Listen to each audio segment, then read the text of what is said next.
निदा का कमरा नक्शों और पुरानी चीजों से भरा हुआ था। वो अक्सर अपने नाना के पुराने सामान को देखती और सोचती कि उन अशिया की कहानियां क्या होंगी। निदा एक ज़हीन और तजस्सुस पसंद लड़की थी। इसे हमेशा नई चीजें जानने और खोज लगाने का शौक था।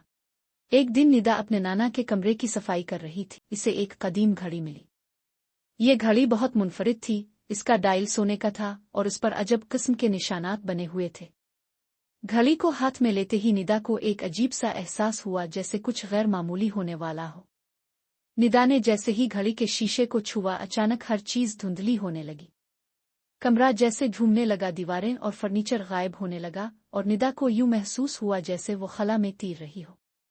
जब धुंध छटी तो निदा ने खुद को एक अजनबी जगह पर पाया। वो एक कदीम शहर में खड़ी थी, जहां लंबी लंबी इमारतें, पथरीली गलियां और घोड़ा गाड़ियां नजर आ रही थीं।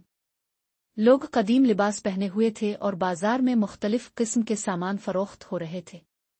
ये मैं कहाँ आ गई? निदा ने खुद से कहा। ये बगदाद का पुराना शहर है, एक आवाज आई।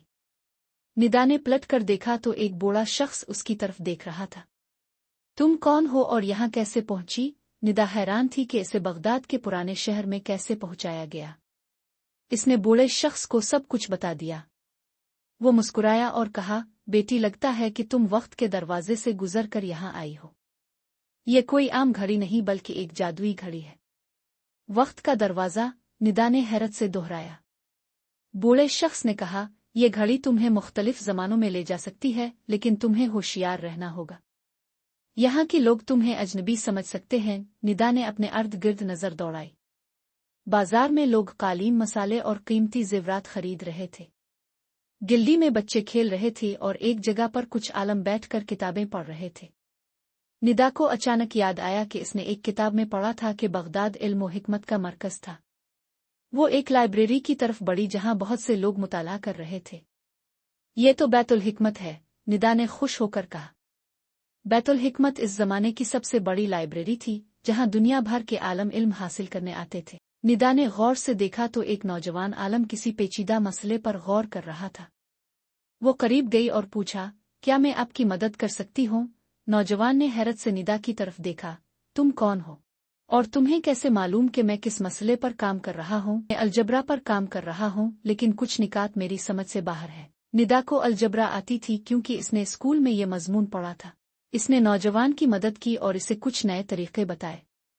नौजवान हैरत ज़दा रह गया और बोला, तुम बहुत ज़हीन हो। तुम्हारा नाम क्या है? निदा, इसने मुस्करा कर जवाब दिया। निदा को वक्त का पता नहीं था। इसे वापस अपने जमाने में जाना था, लेकिन कैसे? वो बूढ़े शख्स के पास गई और इसे अपनी परेशानी बताई। बूढ़े ने कहा, तुम्हें इसी जगह जाना होगा जहां तुम आई थी और घड़ी को दोबारा छूना होगा। लेकिन याद रखो, अगर तुम देर कर गई तो शायद वक्त का दरवाजा बंद हो जाएगा। निदा ने जल्दी से घड़ी को मजबूती से पकड़ा और आंखें बंद कर ले। अचानक वही धुंध छाने लगी और हर चीज घूमने लगी। जब इसने आंखें खोलीं तो वो वापस अपने नाना के कमरे में थी। इसने खुशी से घड़ी को देखा और सोचा, ये एक नाकाबिल यकीन सफर था। शायद ये घड़ी मजीद राजों को छुपाए हुए हो। निदा ने फैसला किया कि वो इस जादुई घड़ी के राजों को मजीद खोजेगी